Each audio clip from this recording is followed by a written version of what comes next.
आज हम सुनाएंगे पार्वती की शादी के बाद जब वो उस पर कैलाश पर्वत पर आई और उसकी माँ ने उस टाइम क्या शिक्षा दी, वह सब सुनियो। इसमें सप्तऋषियों के कहने पर हिमालय ने मैना से पार्वती को विदा करने के लिए कहा। मैना ने पार्वती का श्रृंगार किया। इसके बाद एक ब्राह्मण पत्नी ने पार्वती को स्त्री धर्म समझाया।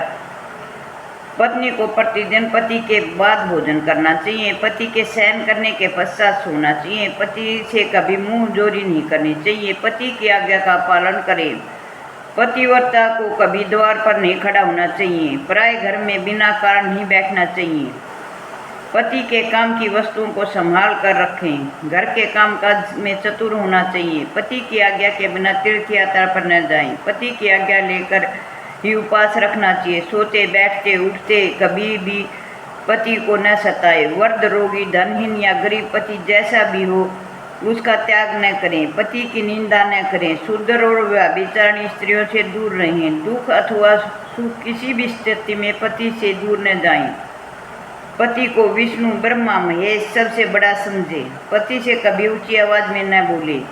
इसी प्रकार सास ससुर जेठ जेठानी आदि बड़ों के से कभी ऊंची आवाज में न बोले, न जोर से हंसना चाहिए। हे पार्वती, तीनों देव ब्रह्मा विष्णु महेश की प्रार्थना पर अत्तर मुनि की पत्नी ने श्राप द्वारा 12 से मरे हुए एक ब्राह्मण को जीवित कर दिया था। तुम सर्वश्रेष्ठ हो तथा संसार का कल्याण करने वाली हो, तुम सब जानती हो। यह शिक्षा तो मैंने लोक प्रचार के लिए दिए। इस प्रकार ब्राह्मणी उपदेश देकर तथा उन्हें आशीर्वाद देकर वही बैठ गई।